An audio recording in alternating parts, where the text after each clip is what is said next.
In part 2, let's look at our full-on volumetric underwater fog. So a great way to start off for this is our vol fog map that you could see over here. And this pretty much has everything that we're going to go over in this video kind of preset and ready to play with. So let's start our live ocean and just pause it and see what we have underwater. And instantly things are looking pretty great. We have our real-time ocean caustics, volumetric fog, so we have these really nice rays, and this is the overall higher quality effect. It is much more expensive to render, but if your scenes and or game are taking place mainly underwater, this is where you would use this. And this supports a lot more effects, so if you're rendering like a short film or something and you need like depth of field to work correctly, this is pretty much the setup that you will be looking at. So this map is all preset and good, but let's see what we need to do to turn our regular waterline into this. So next up we have our ocean map, which by default does not have volumetric fog. It just kind of has our regular type fog. Just to make things look more visually appealing, we've increased our ocean wind speed to 15 and lowered the wave amplitude. We've also lowered the FFT normal power, so the waves are a bit more visible and sharper. But we'll mostly be working underwater, so let's start. Now we need to go to the world outliner, and let's see, this is our floor. We won't be really needing this at the moment. And we need to select our exponential height fog, the one that we have in our level, and make sure it's set to volumetric fog. So let's enable this, and instantly you could see that we have a little bit more fog in the level. Now this might be something that you don't want, in which case you can actually lower the fog density quite significantly and still get the visuals as before, but retain the overall volumetric fog functionality. Next up, we need to select our ocean and select our underwater post-processing material and enable use volumetric fog. Now this will change the settings quite a bit, remove quite a number of settings and introduce new ones, and that is exactly what we want. So let's minimize this, and next up let's get our volumetric fog over here and set volumetric fog enable for our ocean. So things increased a little bit and we now have, well, underwater fog. Now we're still not getting a lot of the volumetric effects, and that is because we also need to do some settings adjustment on our directional light. So to start us off, let's make sure it's casting volumetric shadow and set and increase its volumetric light intensity. So something like this, which is quite high. We could see that it is working pretty well. Next up, we need to select our exponential height fog actor and adjust our scattering distribution. So in this case, something like 0.8 is pretty good. And now we're starting to see some volumetric effects, maybe a little too exaggerated, and we're seeing some horrible smearing. Don't worry, we'll be addressing all of these in a minute. Next up, it's nice to lower our view distance for the volumetric fog as much as possible. Something like 1000 or 2000 is pretty good. Let's see. Basically, if you go for something really low to the point where you could see the horizon over here, that's not great. So let's see, at around 1000 we could see it. 1500 still. 2000, yeah, pretty good. Just something that you know though, the volumetric fog in Waterline will not follow the camera in editor, so it's pretty much suggested that you work with volumetric fog near the origin of your ocean. For example, if we were to move really far away over here, no fog. But at runtime and when rendering, it will follow the camera. So what's missing? Well, we are not getting that really nice pattern from the waves, and that's called Caustics, and we basically need to enable this. So to start us off, let's select our ocean, scroll down and make sure that we are using FFT Caustics. We also have dynamic ones coming in our update, so stay tuned for more. Now, if we enable them, still nothing is happening. And that is because we need to apply acoustics to our directional light as a light function. So let's hunt these down. Material function, ocean acoustics. Yes, this is the one we want. We need to select our directional light, and under light function, let's drag and drop one of these. And we could see that right now things are looking pretty good, although not entirely accurate. We could see that they're coming, whoops. Let's lower our camera speed a bit. We could see that they're coming from the right direction. So they are shining from the point of the sun, and this part they're kind of shadowed and not visible. But they're kind of being stretched along the wrong axis. And that is because this is another effect that relies on our little custom light direction blueprint. So let's get that. Light direction blueprint. And you could see that by turning it, we kind of control the way that the acoustics get mapped. Now we need to do this at the moment as a bit of a workaround because we can't get the correct information from the light direction, from the directional light by default for some reason. But a great way to set it up easily is select our directional light, copy its rotation, and just paste it here. And there we go. Now our acoustics are looking accurate. We are now getting rays, and yeah, everything is looking a little bit blurry though. And this is where we would recommend using a small textbook of custom variables. But in this case, we've kind of simplified everything by having another blueprint actor that will set these. Now let's underwater fog blueprint. And just by placing this into your level, we could see that our underwater effects improved greatly. So next up, we're still not getting this kind of nice pattern over here. When we look down, the rays don't stretch all the way down. So now to do this, we probably need to do some tweaks to our fog as well as our directional light. So let's start with the exponential light fog and go to volumetric, and let's see, extinction scale.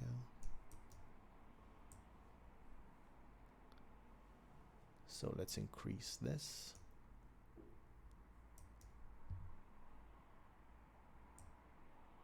And there we go. So a value of 0.4 is giving us a nice sort of a full-on acoustic effect. And now at this point, we might start seeing some things like our underwater colors need to be adjusted and so on and so forth. But overall, this is a pretty solid place to start. Next up, something we really recommend tweaking is going to your project settings and using virtual shadow maps. You don't need to restart the editor to enable this, but this basically means that we're getting much higher quality shadows from our sun. And yeah, let's just adjust a little bit our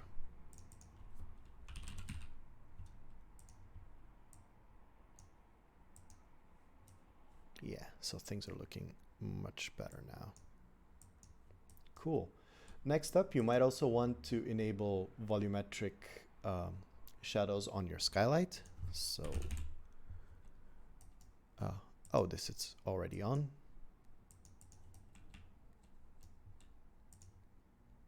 Let's see, stationary, movable, time capture. So we get these sort of nice darks. And in scattering intensity, this will also set the contribution that your skylight has to the underwater environment. You really need to set these values quite high to get something realistic looking at the moment. But let's go back to our ocean and select, and now we can open up our volumetric fog material. and see that we have a number of settings. You've basically seen this before, the wave normals and displacement, and the general rule of thumb is keep these as close to your other values. These basically need to be uniform across all materials.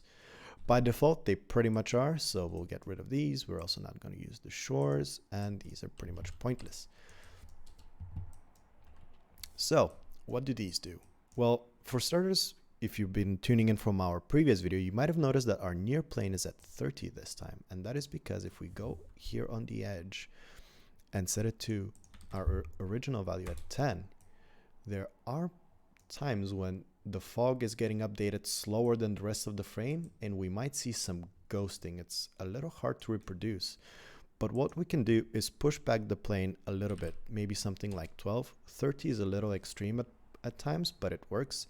And this basically means that the fog will get cleaned up a little bit quicker and a bit better. So to start us off, we have a sort of threshold where we kind of make the volumetric fog as solid as possible. And that's basically these two values. So the blending between this harsh transition and the distance. And as you can see, when we lower this, the volumetric fog gets really harsh, much closer to the camera, and we could just see the shadows from these objects. And here we can control the transition a bit more, so we can get a smoother transition. Basically, the only limit at the moment is so you don't see that little harsh outline that we were seeing before of the edge of the actor overall, as there is a sort of maximum value that these can be pushed to. Then we can see how far the background, after this sort of cutoff point, how solid the volumetric fog becomes. The default value of 7,000 is pretty good. Increasing it too harshly will produce these artifacts that are kind of difficult to clean up. So the default value is pretty good. You could try lowering it a bit if you want to have like a sort of more clear, farther blend of the underwater effects. But you could see that right now we're starting to see the sort of horizon over here, and yeah, we basically don't want that. Whoops. So 1,000.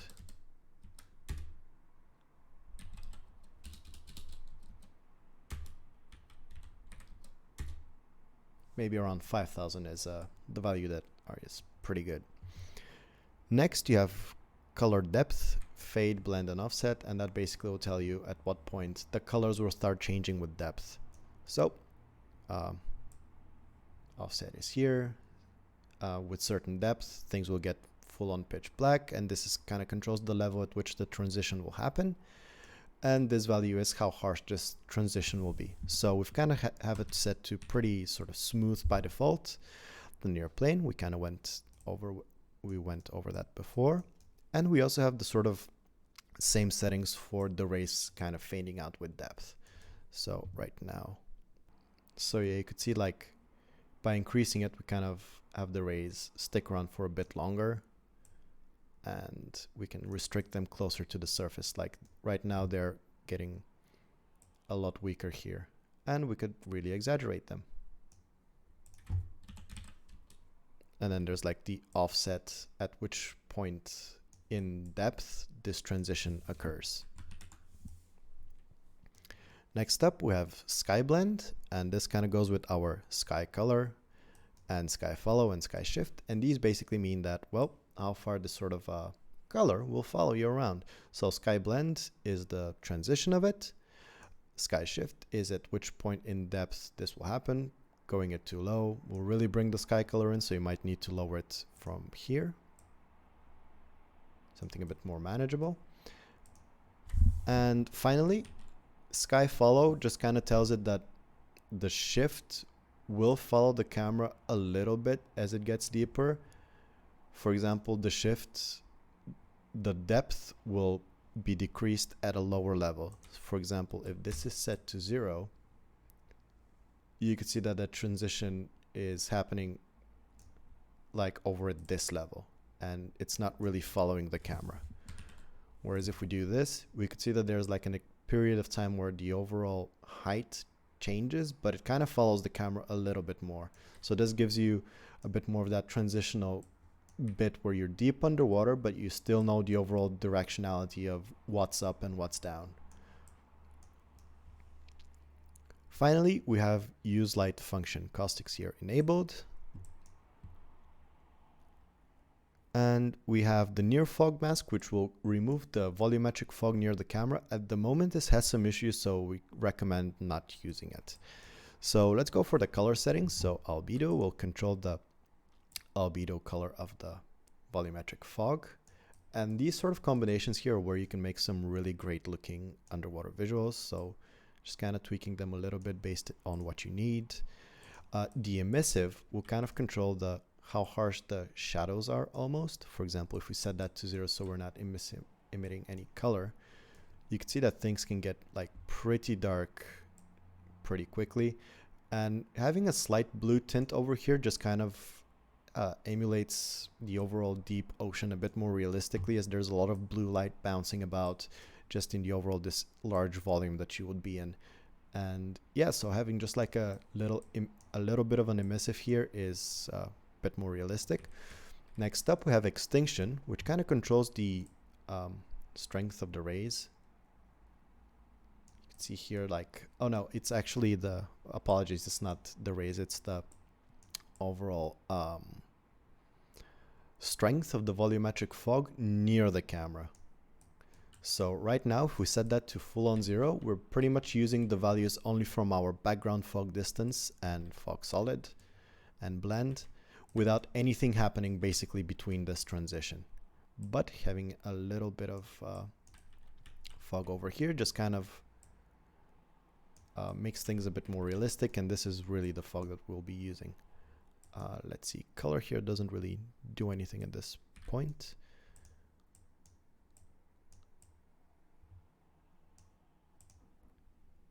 And next we have the overall sky color. So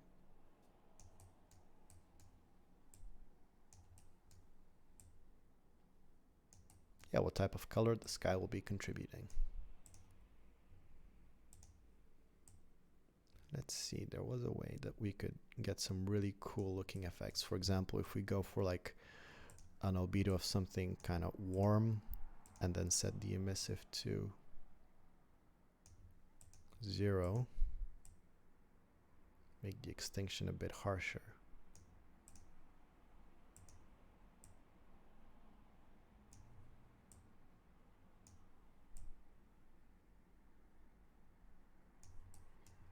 And yeah, for example, you could use this to have like a nice sort of murky looking river.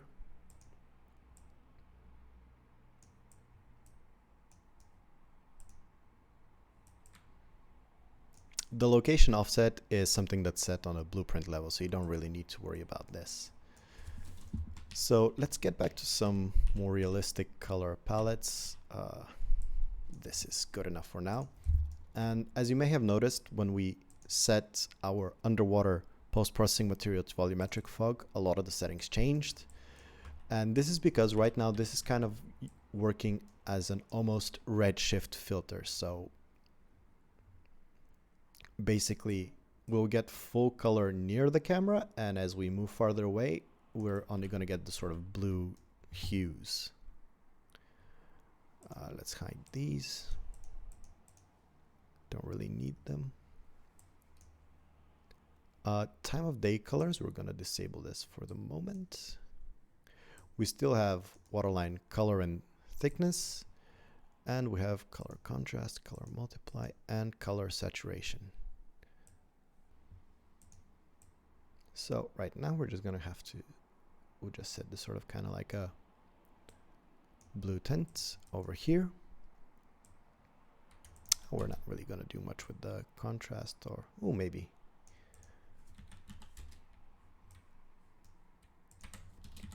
Add a little bit of a sort of depth and start messing with the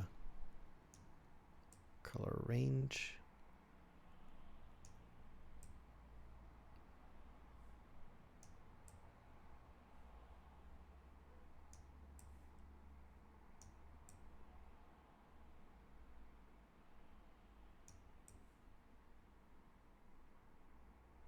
So something like this. You could see that on the cube near the camera, we're getting full on color, and later on, we're only getting the kind of blue tints here. So this is pretty good. Now, if you're working with something a bit more complex, like underwater coral reefs or something, this is pretty much where you would do it. And then we could kind of set the overall tint of the underwater fog as needed.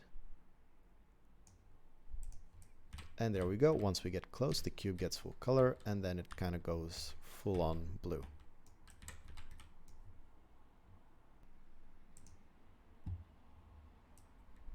So overall, these are all the underwater effects and how you could do them.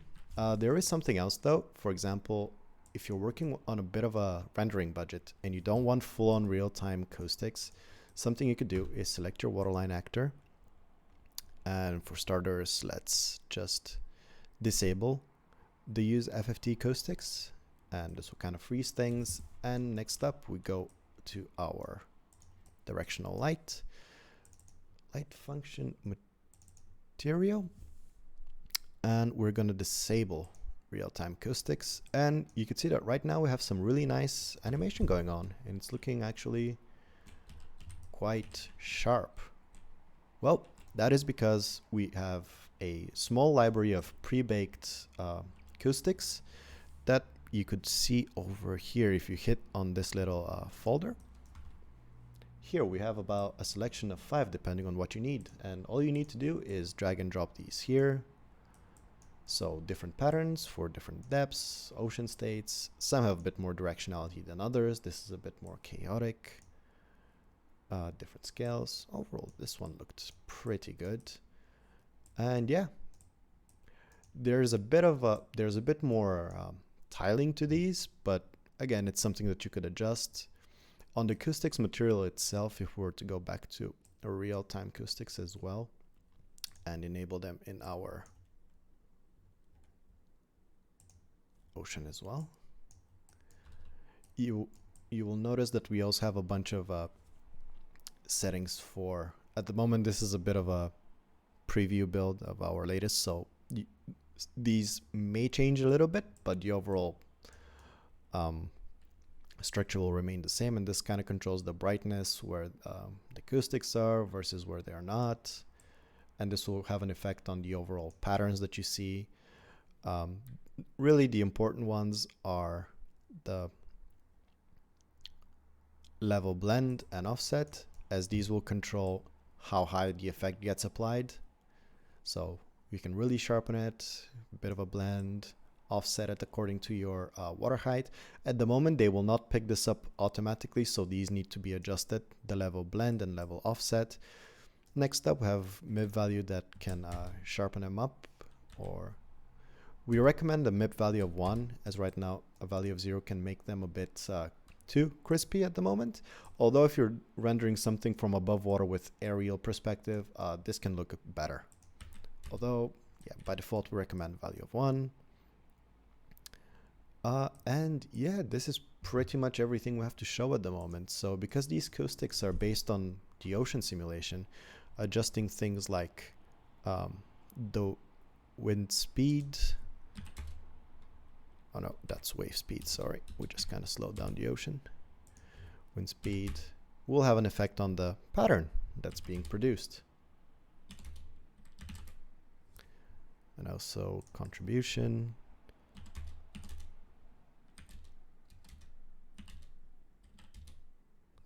So yeah, quite a few settings for you to play around. And while for starters, this can be quite complex to see. Again, we have pretty much everything pre-made in our volumetric map over here. So yeah, thanks for sticking around for this long. Talk to you guys soon.